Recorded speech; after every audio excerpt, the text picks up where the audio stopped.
Okay, so welcome everybody. We wanted to just host a very informal, casual conversation about NYS TESOL leadership opportunities, specifically our exec board positions.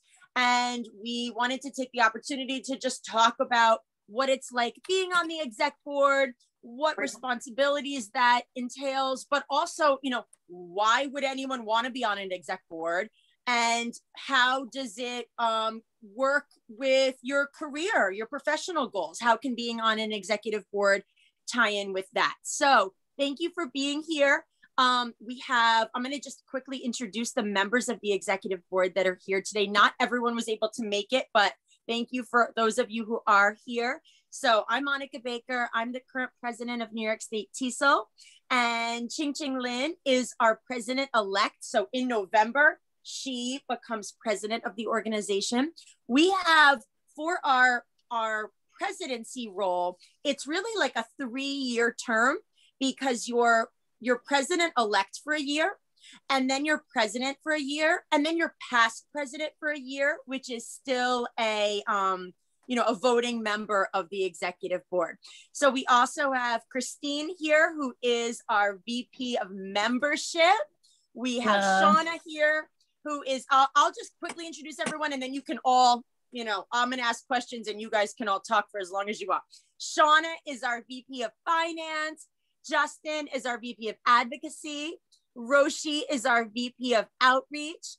And Yasmeen is our conference elect. So our conference roles are also a 2-year commitment, because we have your conference chair elect for a year, so that, because a lot goes into conference planning, so that you really get a year of shadowing and learning the ropes before you go into your year as conference chair. So thanks for everyone for being here. And the first thing I thought we could just talk about is, why in the world would anyone want to be on the board of an organization? Why are you in an elected position with New York State TESOL? I always say, like, my kids ask me a lot, like, they think I must be getting paid a ton of money for doing NYS TESOL work. They're like, where are the paychecks coming in? Because you do this NYS TESOL stuff all the time.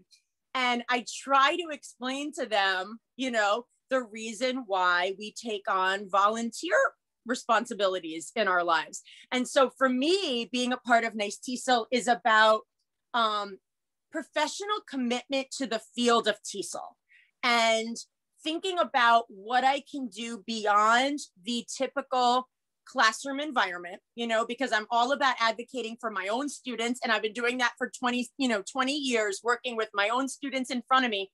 But then, like, a few years ago, I guess I got this, kind of like this urge to expand my reach a little bit, and to try to, connect with others. Being a teacher can sometimes be really isolating, especially an ESL teacher. You have like such a small little, in your school, a small little community of people who are, doing the same thing as you. So I was really seeking that collaboration, connections, networking, but also just feeling the need to, like, I can do more beyond my regular classroom role. So that's like me in a nutshell. And Ching Ching, and I want to introduce Lesley's here as well. And Lesley's our VP of communications. Thanks, Lesley, for joining us. We're just having a casual conversation, and I'm throwing it to Ching Ching now to just talk about why she became a leader, why she took on a leadership position with NYS TESOL. Thank you, Monica, for giving such an energetic introduction. I try to be energetic because right now I'm hailing you from Taiwan, and it's 12 hours difference. So I have to say good morning because it's 4 o'clock in the morning now. Oh my God! But I set the clock just for myself so that I can wake up in time, so I won't look too sleepy. But anyway, the situation, I just want to debrief everyone about the situation here. Here we are experiencing the second wave, and the government has ordered a semi-lockdown. It's reached to a crisis.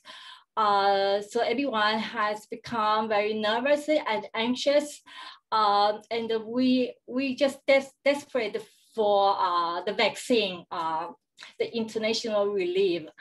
Here there's a extremely serious shortage of vaccine situation. So a message for everyone out there is don't get our guard down yet. We are expecting the second wave of the new variant and continue to expanding global pandemic. Mm. So hope everyone is safe there. Okay, so I'm very happy to talk a little bit about my involvement in NYS TESOL. So I think my involvement started in 2000, around 2000, either 15 or 16. That's when I reached a turning point in my career that I would like to switch to TESOL, but I need a community. So that's why I found NYS TESOL. And here you really meet different kind of people, because when people join NYS TESOL, they have different kind of mindset. They want to make change. They want to fight the bureaucracy. They want something positive to happen. So people here, they want to do something. They are willing to dedicate their time, go above and beyond. So nobody here is confine themselves to their job description and role. They always ask themselves, what can we do to do more? So that's one thing, here you really, it's in different, if they say here is a third space, it's different kind of space where you can have a positive reinforcement. Okay, so, and also here you also develop a certain kind of skill set. I think very unlike some of the places here, everything is a teamwork. I mean, as everyone knows. So you are really developing collaborative leadership with others. You are not just doing things yourself. It's great, sisterhood. We have a lot of women here in this organization, and it's really, really wonderful energy from each other. And Ching Ching, I'm so sorry to hear about what's going on in Taiwan. So thank you for the reminder that, we're not out of the woods yet, and that we have to remain vigilant. And we also have to ensure that globally, the vaccine is available to those who need it. It's not just, we can't just be worrying about ourselves here in the United States. And thank you for joining us at 4 a.m. That's crazy, Ching Ching. That is true commitment. So thank you for waking up so early to be with us. And I love what you said about, this organization is, it's about connections, and it's about what we can do. And because it's a small organization, I mean, comparatively, it's a small organization. We can really make it what we want it to be, if that makes sense. Like if you're passionate about a certain aspect of TESOL, you can go with that. You can bring that issue to the exec board. You can, advocate for it. It gives you a voice so that you can really bring pressing issues to the forefront of ESL education. So it definitely gives you a voice. But the other thing I want to mention is it's kind of funny, like a lot of teachers are having that feeling of burnout right now. And it may seem counterintuitive, but like, I actually feel less burnout by taking on more responsibilities like this. Like you may think, well, why don't you just like go have a drink and relax? But I fight burnout by like getting engaged in things and connecting with people.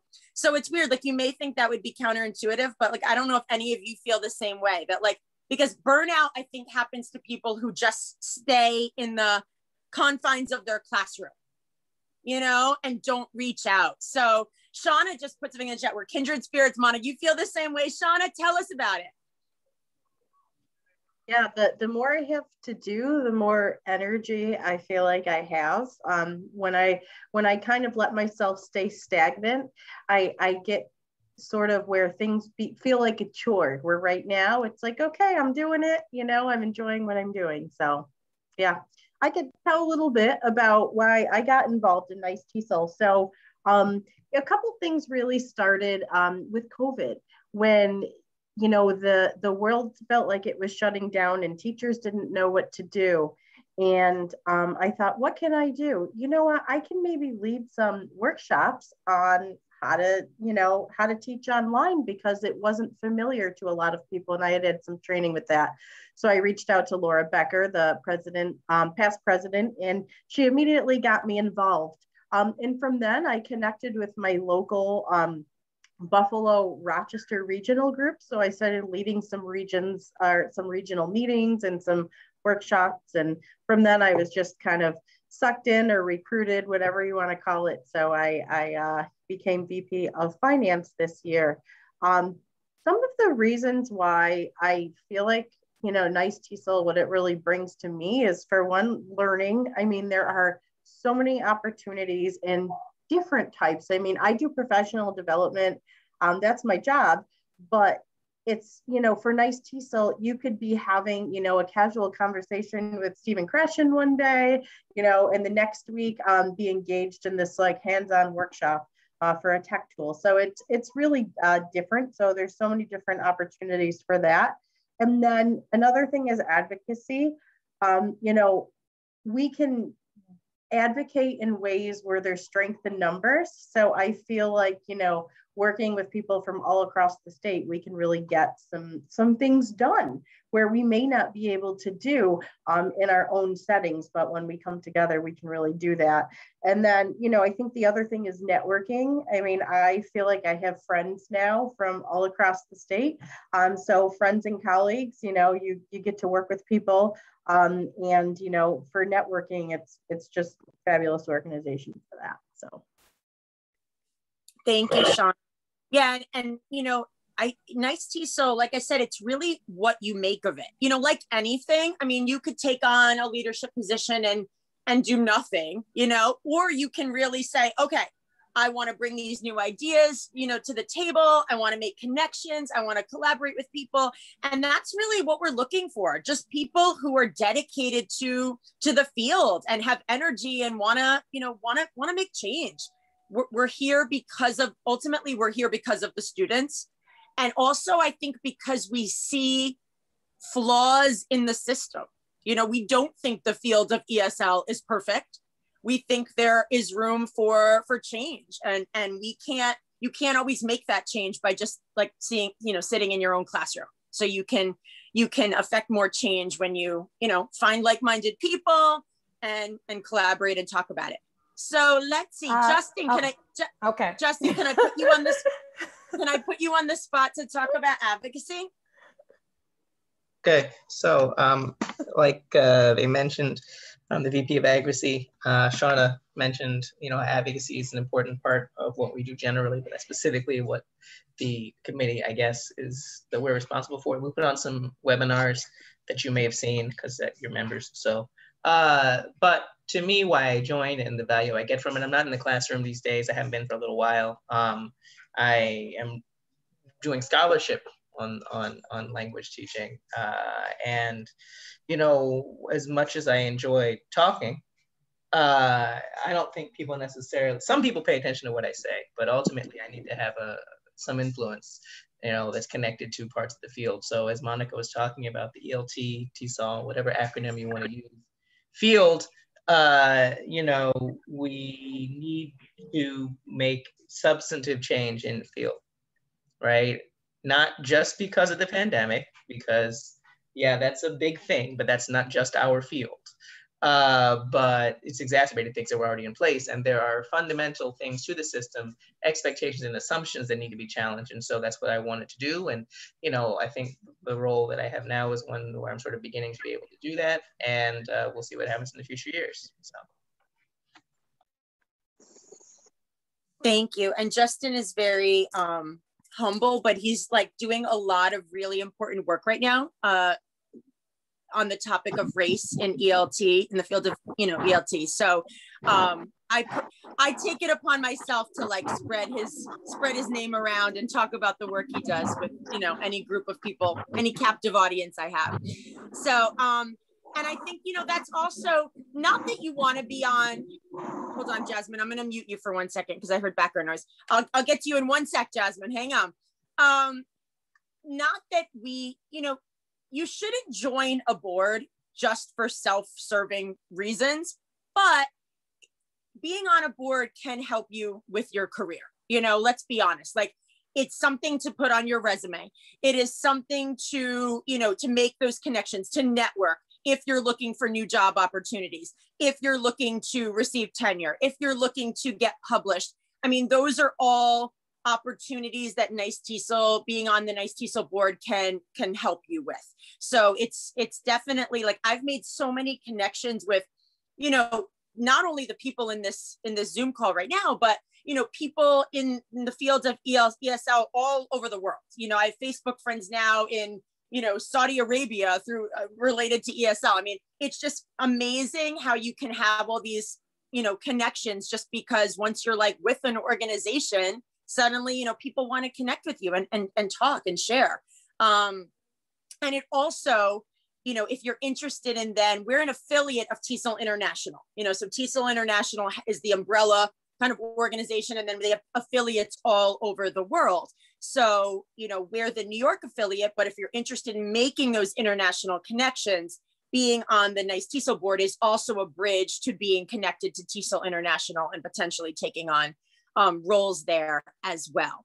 So, okay, so Jasmine and Yasmeen are our conference team this year. So I'm going to jump to you two to talk a little bit about conference planning, which is probably like one of the most daunting tasks that, you know, that you can take on when you join an exec board. So talk about why you decided to take on the conference.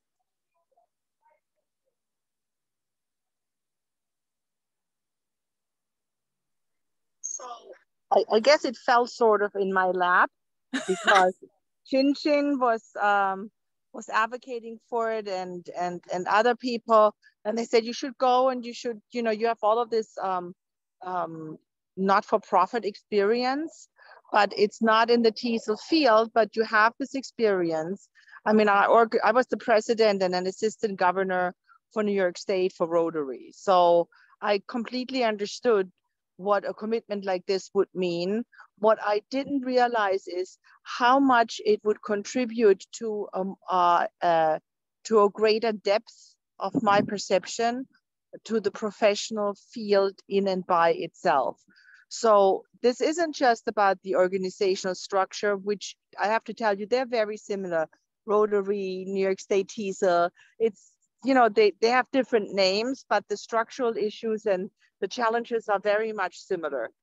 But the learning curve, and as you said, Monica, the connections that I'm making, they are bringing me in contact with people in the field that are contemporary, that they are current, they are at the cutting edge, they are multifaceted, right? And this isn't like a textbook that you read that's 10 years old. This is the textbook in the making. This is the professional field. This is the touch point. And this is where all, like I'm a teacher trainer, this is where our teachers belong as a group to be in, because not only do we do advocacy for our students, but we also do advocacy for us. We do advocacy for us. We understand collectively what it means to be out there in the field, be it in the classroom or be it advocating. And you know what? Very often we are overlooked. We are like sort of the appendix. When in reality, what we give to our students, those who are coming to our classrooms, we give them the foundational skills to succeed. Because if they don't speak English and they don't like to learn English, then nothing is going to go forward for them. So these foundational skills and the cultural understanding and sensitivity is really brought forth through this continued discussion in our field. What are the best practices? How can we do it? How can we reach out to administrators? And that's what I have learned. And so I see it as actually that I got more out of it for me professionally than I put in, because I would have never had this experience by just looking at it or participating at a conference.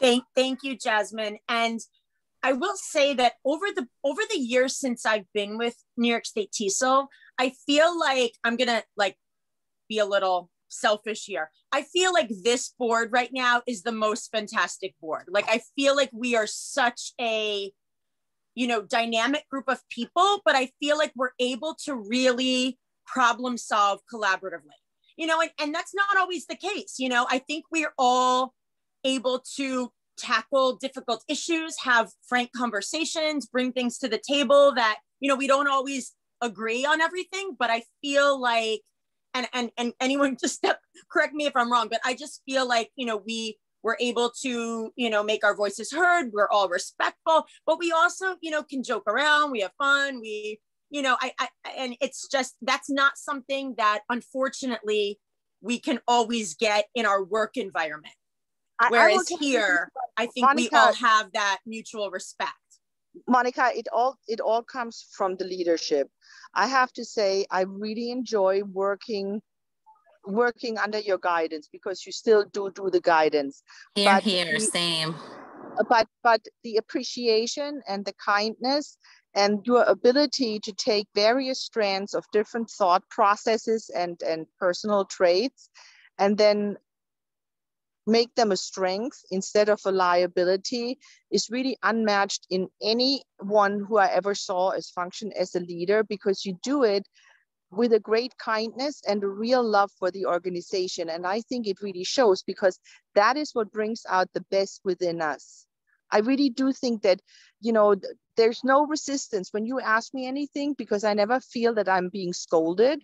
I feel that it's more like, you know, like you are my facilitator, you are my guide, you are my, you know, and then I want to be there and I want to do the fullest. So I think that has to do with your leadership style, and it's a great blessing to the organization. And that doesn't make you a wuss, because you can be pretty tough, my lady.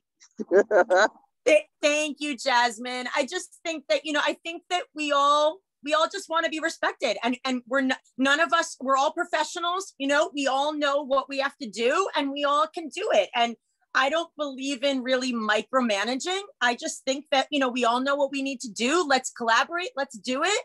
And I think that's what really motivates people, you know, just feeling uplifted and feeling like you have the that you have the freedom to kind of take things and run with it, you know?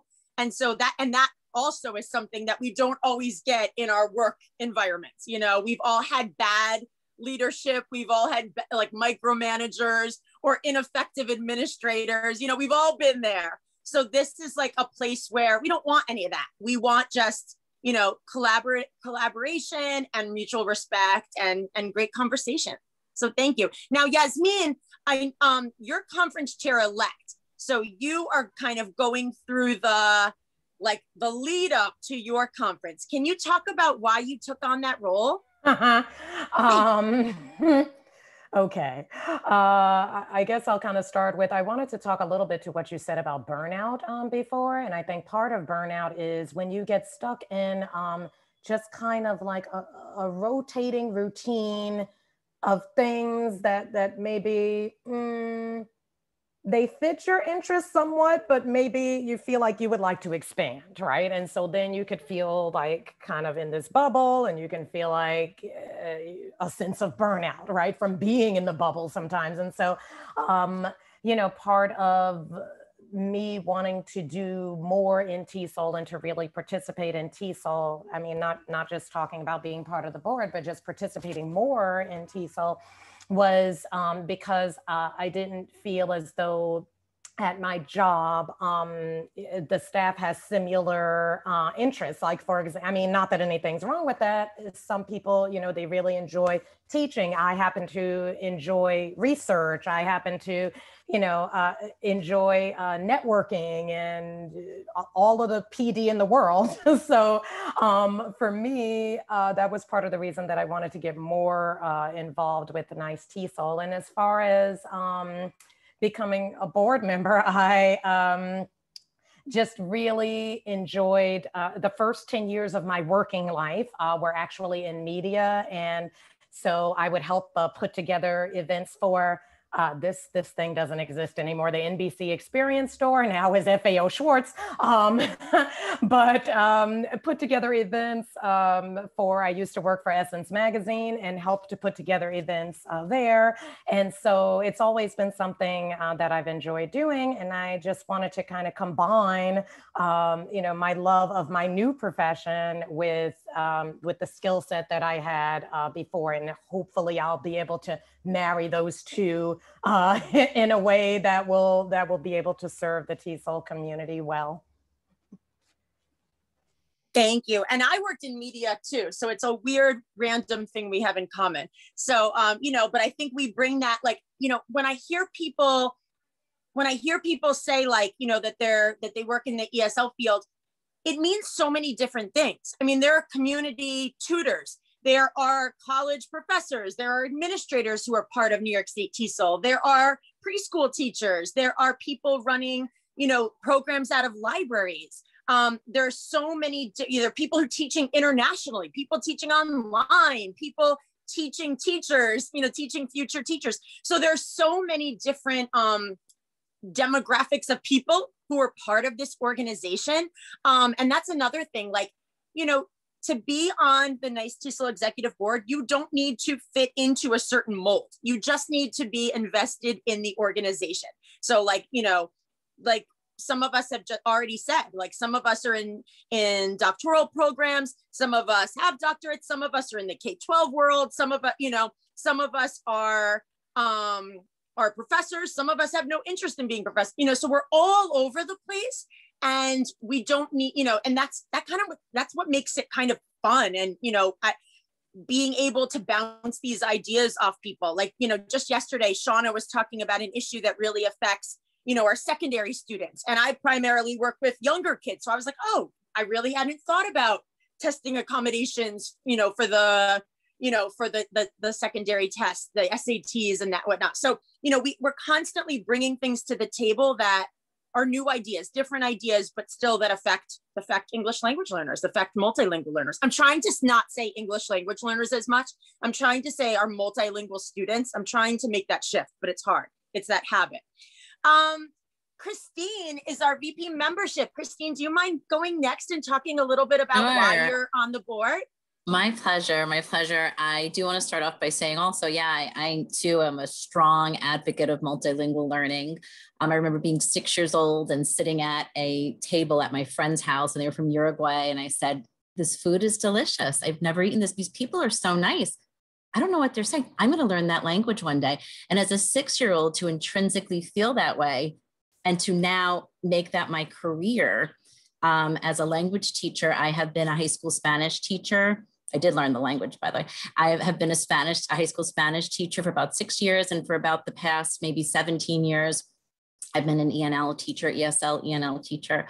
And it's a joy. It's an absolute joy to speak Spanish, my second language, to families whose heritage and home language is Spanish, and to just really have that authentic knowledge of student and ask them more questions about what's important to them, and really just tapping into what their background knowledge and really authenticating it and validating it. And it's wonderful. And my grandparents were immigrants from Ireland. And when St. Patrick's Day comes around, my students are at the edge of their seat to learn about my culture. And that right then and there is just everything to me.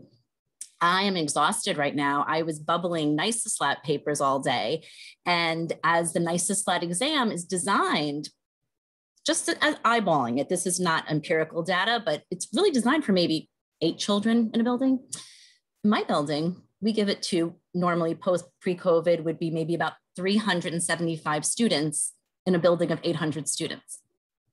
So could you imagine 3 sessions for 3 grade bands? It's a 1 to 5 building. I'm exhausted. It's bubbling these sheets as a cure for insomnia, but there's synergy here. And it's true. We have this passion and we can burn out quickly. I remember a superintendent from a leadership class once said, when you have that passion, you know, I'm a strong advocate of multilingualism. It creates empathy, it's enjoyment, it's just everything. It has that human spirit to it, communication, listening, speaking, reading and writing and thinking. It's everything. And he said, when you have that passion and you have that fire, make sure you don't burn out. And I 100% agree with what you're saying. I do feel revived through New York State TESOL. I truly do.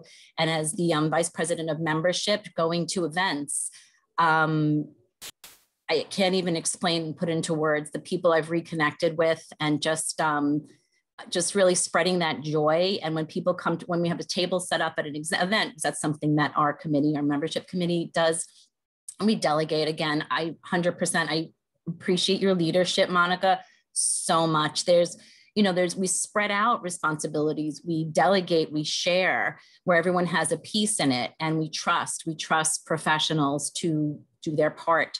And we respect people who are not present, and we really respect each other professionally. And this has been a wonderful year, really.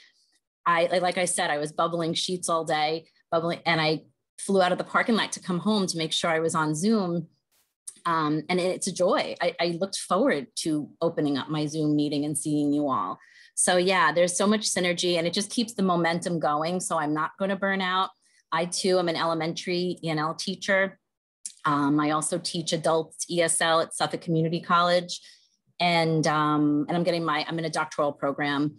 And I really want to finish my dissertation as soon as possible, but we had been talking, it's a practitioner's degree. It's not easy. It's really difficult to finish when you're working full time. And I have a part-time job too, but keeps me going. I don't know if it's the work ethic from my grandparents as immigrants coming here. You got to keep moving. You got to keep going. You got to go. But it keeps me alive. I feel alive. I feel like there's a fire in me that's not going to make me burn out. And there is momentum, and New York State TESOL really does push me and keep me going. So, and it's a joy to talk to all of you at all times.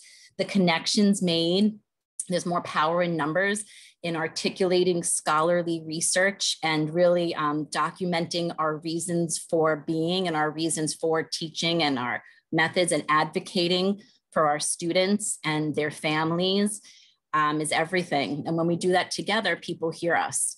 I work at a district, like I said, we have very high numbers, and people throughout the years, they were not prepared necessarily. Other educators who were not in the TESOL field were not prepared, but I'm seeing a shift. I'm seeing the light bulb click with lots of my colleagues where they're saying, I do need to give them more wait time. I do see that they're going in between two different languages. And it's beautiful. Some things you just stay the course and you advocate and stay patient.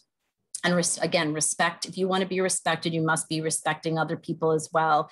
And yeah, New York State TESOL really just keeps me grounded and keeps the momentum going. And it's a joy as a vice president of membership to be able to acknowledge a member of the month every month. It's so wonderful, even amidst everything that's going on. All the webinars we've had throughout COVID and quarantine was everything. My friends joke and they say, Seebach, what are you doing? You're on a webinar? Oh God. I say, yes, but I love it. I go, you go watch your DVR show. I'm going to go on a webinar. Okay. I enjoy this. I really do. And, you know, obviously from what I'm saying, you can tell that there was something else I was going to mention. Oh yeah. So as vice president of membership, we, again, we promote nominations for member of the month. And then we also choose throughout our committee. We also have some promos for membership, and we put out flyers. And Bridget, I saw Bridget here. We also through we work together. We don't work in silos. We work together as teams with outreach and communications with Lesley and Roshi, and we get the word out that there's promotions for membership recruitment. What else was I going to say? Oh, and my position, Monica was so lovely to really just take time and tutor me.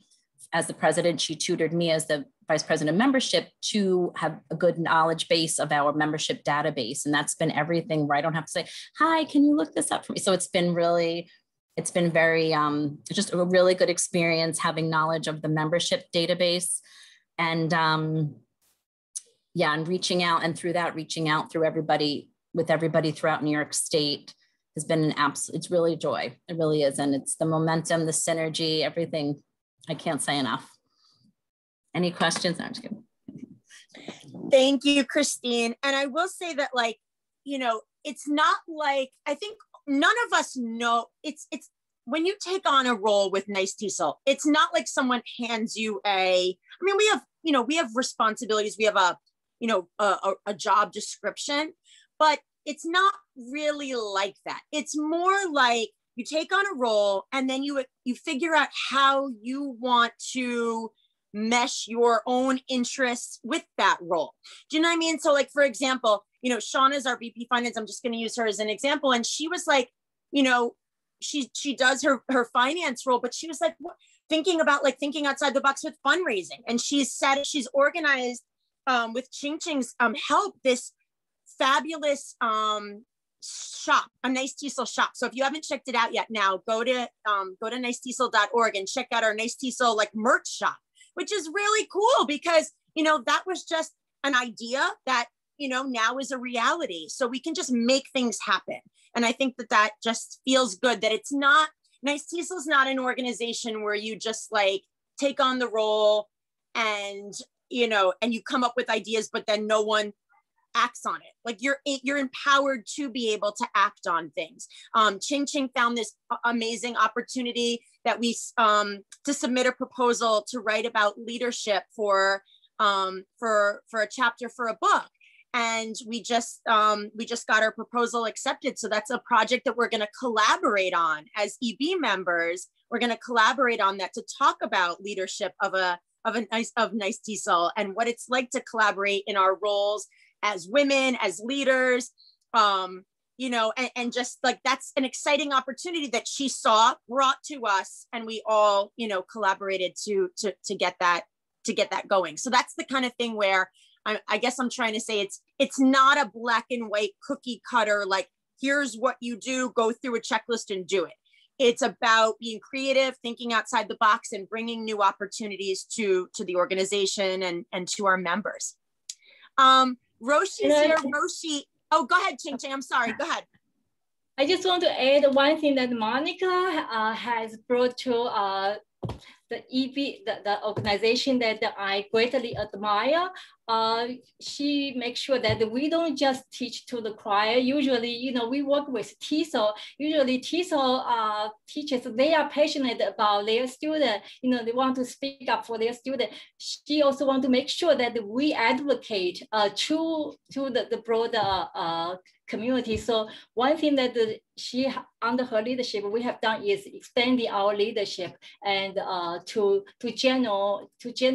other general membership, like regular, like a content area teachers, to bring them on board, you know, to serve the TESOL community, the immigrant communities. So that's Monica's vision.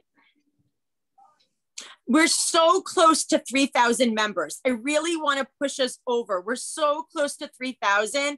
And I feel like if we can just all get a few more content area teachers on board, because in New York State, we're all teachers of multilingual students. You know, if you're a science teacher, you're a math teacher, you're a pre-K teacher, we're all working with multilingual students, but sometimes it's hard to get those teachers to recognize the value of an organization like ours. So I keep fighting that fight, because I think more people who don't see themselves as ENL teachers, but really are, because they're working with multilingual students, they're the ones who, you know, we need to keep recruiting. We need to keep bringing them in, because yeah, we don't want to just preach to the choir. We know the strategies, but not everyone does, you know? And if we want to really advocate for multilingual students, we need everyone to know the strategies, everyone to know best practices for working with students who are learning a new language.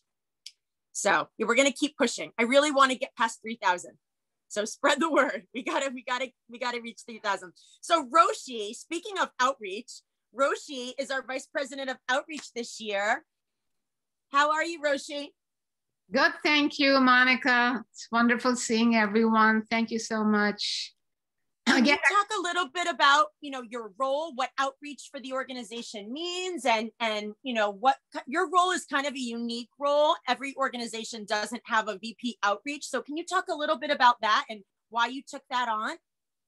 Well, that's a very interesting question. When I took it on, I didn't realize what it involved, but it was so sometimes that's the best way. You go in blind and then you figure it out. Exactly. And I always love a challenge. I love learning new things. I think it was the perfect fit for me now. And I look back on it, it's a wonderful learning experience. So I come from the corporate world and I went into TESOL and I'm in adult ESL, you know, and I'm a TESOL coordinator and outreach coordinator. So the word outreach to me means like, you know, reaching out to people, everyone's voices have to be heard, whether it's a student or whether it's a new teacher or an older, more trained, experienced teacher. I think that's the beauty of getting people together. For me, that's really the value and purpose of life. If there's any agenda in life or is anything that we want to accomplish, like advocacy, for instance, or anything, we need people to be on board. We need people to be heard, and we need to have respect, as someone said, for multiple points of view. So I really enjoy being part of this, Evie, and I'm so happy, Monica. I really want to thank you. I came in blind, but you were so patient, and I'm leading this large team of people and trying to put together the webinars. And, you know, it's funny because it's in COVID times, everything's on Zoom and emails, and it's like, I don't even know these people. And yet there's a sense of being supported.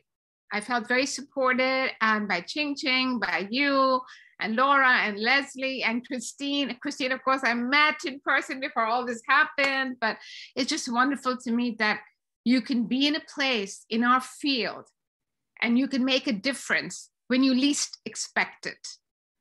So when people tell me something cannot be done, I don't buy that. I just feel as human beings, we all have something to offer, and each of our experiences are extremely, extremely important. I just got off a meeting, for instance, with my own outreach teachers. We're getting ready for the summer semester. We have students multicultural all over the place, right? And it was just fascinating. Somebody would say, "Oh, aren't you burnt out, Roshi?" And I think Christina was only said, "No, I'm energized." There were all these different moving parts, and like, how do I bring this all together and really learn?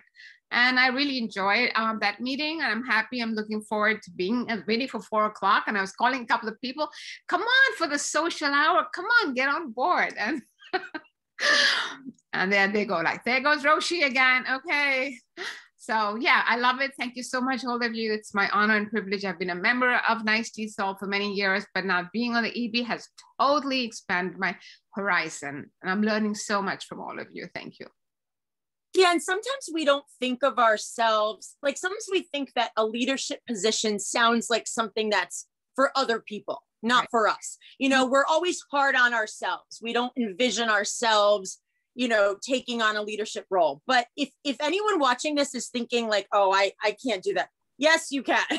If you are passionate about this field, about making change, just jump right in, because like a lot of us have said, we're a supportive team, and we will help anyone who comes on board. We will help you to settle into whatever role you take on. It is truly teamwork. No one should feel isolated, and there's no right or wrong way of doing something on the EB. It's just all collaboration and new ideas, and we don't want to be a stagnant organization. We don't want to do the same thing the same way every single year. So, you know, this is truly an organization where, unlike some other organizations where it is kind of the same every year, we want the new ideas. I hope that vision continues. I know it will with Ching Ching as president next year. You know, we want to continue to grow, expand, challenge ourselves, and change for the better.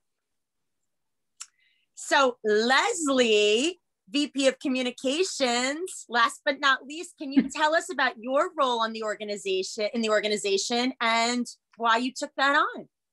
Okay, so I oversee the journal, which is the academic journal. It's peer reviewed. Mosaic, the blog. I sort of help Bridget, even though she doesn't need any help, to do social media, and then organize some webinars along the way and kind of feed those webinars into the blog or wherever they should go, whether it's the newsletter, but basically the publications within the organization. And I joined, I think, because I believe strongly that we all need to be good citizens of the teaching profession. And by that, it means keep moving it forwards. And we can only do that if we work together as a team, if we bring new voices into the field, if we give them space and a place.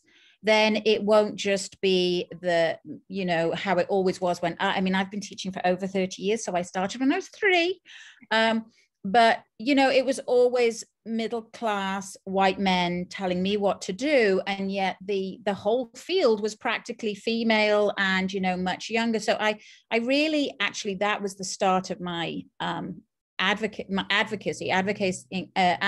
for teachers, female teachers particularly, to be published, to have a voice, to do webinars. And it was really unusual for women to do webinars. And I know in '97, I was the first one to try and get a group of women to talk. And so it's a continuation. Joining the EB was just a continuation of that work of thinking, we do have to keep moving it forward. This has always been an extremely dynamic field. It's always moving, it's always changing.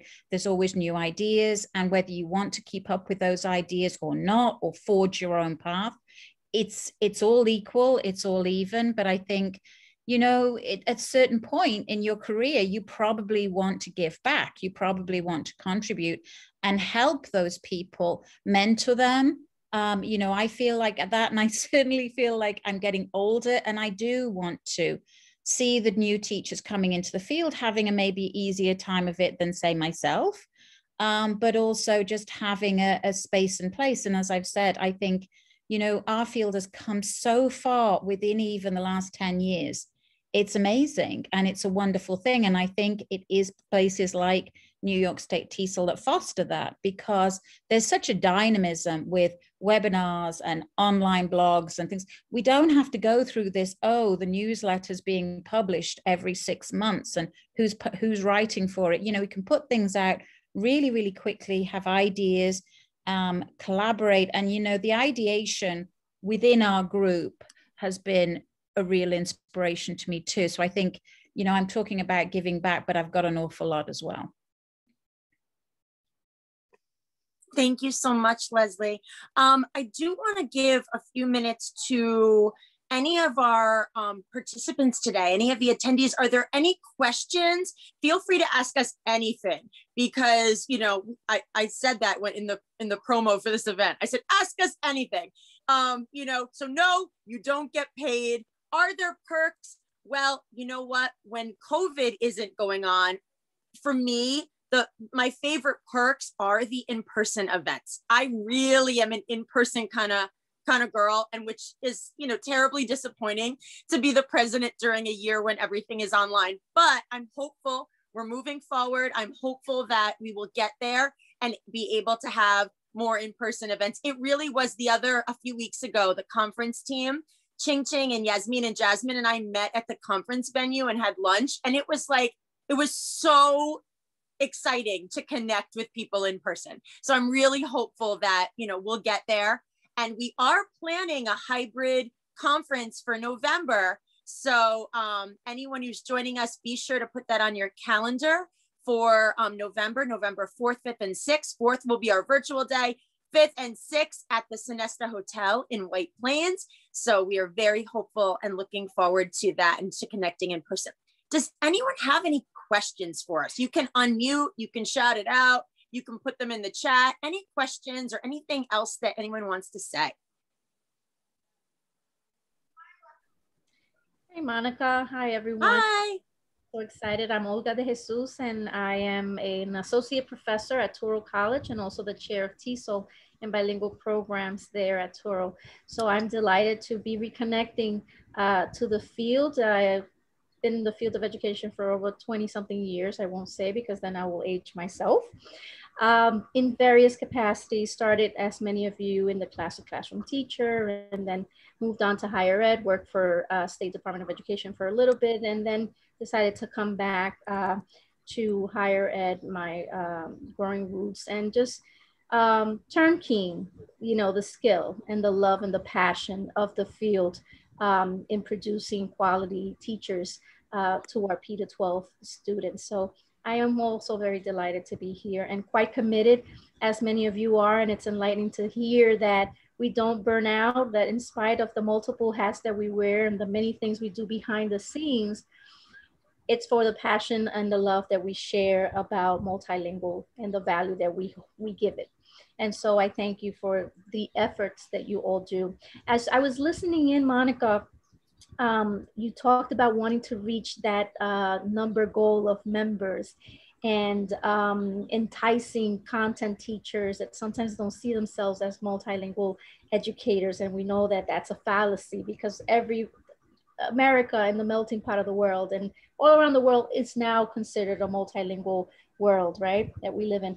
I thought about, have there ever been any initiatives to join forces with NYSABE, New York State Association of Bilingual Educators, because they too serve our population as well. And we're kind of intertwined, the TESOL and bilingual educators. And I wonder, you know how they say in the unity, there's strength. So I wonder if there ever has been an initiative on either side to join and do some event together that might promote, because when you think about the bilingual teachers, they tend to be content educators with bilingual extensions. And so that might be an innovative way to kind of bring that group in and bring others to say that there aren't differences among the field, that we're all serving ENL population, because you're quite right.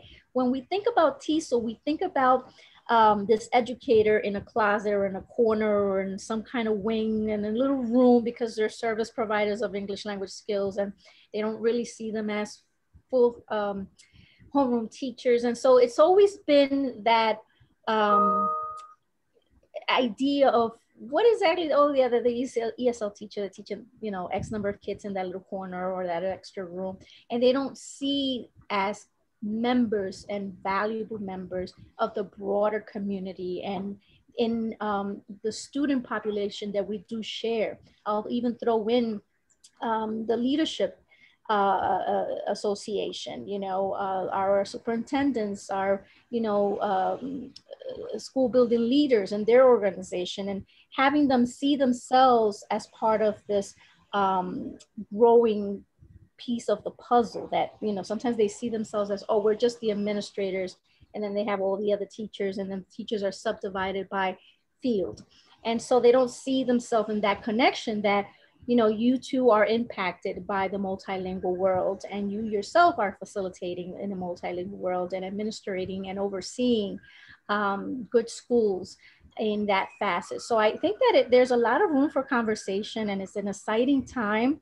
I think that the pandemic has allowed us, not just in the negative, because I was also hearing Ching Ching, and Ching Ching, my heart goes to you. We've been there, right? We understand second and third waves of this pandemic, but we've overcome. And I think that that will be so for your country there where you are now. So we can only hope for better times. But with the negative comes positive, because we have learned to utilize technology in a different facet than we normally typically would have. And so now we have opportunities to outreach even further through this platform of Zoom and virtual realities. And so it's a very innovative time. And I see a lot of faces of energy and enthusiasm and committed people. And I'm just beaming of joy of just thinking. My head is just like, of all the things that we can be doing to be out in the forefront in the platform of change and being active change members. So thank you. Yeah, yes, and thank you so much. So many great points that you just brought up. And specifically the NYSABE point, you know, we're sister organizations with NYSABE, but there's so much room to grow there. But, you know, like I said, we need the people to be doing the work. You know, we don't need people to just say, you know, here's an idea, someone else do it. Because we're a hands-on organization, we really want our members, our leaders to bring ideas to the table and then be ready to act on them. So we love that idea and we value it. And all we ask is that, like, you know, come to the organization and if you want to make something happen, you can make it happen. There are so many organizations with shared goals And we just have to make those connections, but it takes people, it takes the, you know, it takes the effort, it takes the, you know, someone to actually be doing the legwork. And so, you know, we're all volunteers. And so we just welcome anyone who wants to bring that energy and that direction to the organization. So thank you so much. Is there anyone else who has a question or comment? Yes, Roshi. Oh no, I just want to say bye. I have a student. Oh, I have students interview and they're waiting for me. So it's time zones. Lovely meeting all of you. And here's to the EB and Monica, and good job. And Ching Ching, thank you. 4 a.m. is not easy. And in India is having the same problem as Taiwan, the COVID. Oh my God, but praying for you, sending good wishes. Bye-bye, everybody. Bye. So before we all go, I just want to say really briefly, if you were interested in finding out anything else about any being on the EB, feel free to email me, email any of the people here today. Ask us if there are questions that come up later. All you need to do to nominate yourself or someone else is go to nicetesol.org. Can someone throw that link in the chat for me? That'd be awesome. All you do is go to our website and you nominate yourself or another NYS TESOL member. You do need to be a NYS TESOL member to get on the ballot for one of these positions. The positions that we're trying to fill are VP membership, because Christine is at the end of her 2-year term, VP conference elect, because Yasmeen will be moving into the conference role, and so there'll be a new conference elect. VP outreach. Now, Roshi's in the position of VP outreach right now as an interim because she wasn't elected to the position. She filled in an empty, someone left the position and she filled in. So she will run for her position again, I believe, but if anyone else wants to run for it as well, but that would be to fulfill only the 2nd year of a 2-year term, if anyone is interested in running for VP outreach. And finally, there is the president-elect, which turns into president, which turns into past president position. For that position, though, you must have already served in another position on the exec board. That's the only position where you have to have already been on the exec board in some other capacity before you run for that position. But all of the other positions, you just need to be a NYS TESOL member. That's it. So if any, and if you want to, you know, if you want to nominate a colleague, go right ahead, but feel free to nominate yourself. I mean, that's totally acceptable. Some people feel like, oh, I shouldn't nominate myself. No, go ahead and do it. We welcome that. We want you to nominate yourself. And it's a very simple nomination process. Very simple, right on our website. So thank you so much for joining today. If anyone has any further questions, just reach out. Thank you so much for being here. Thank you so much to the exec board members for taking the time to talk about their roles. I've recorded this session, so this session will be available on our NYS TESOL YouTube channel. Thank you so much, everybody. Bye. Thank you. Bye. Yeah, everyone. Bye. Thank you.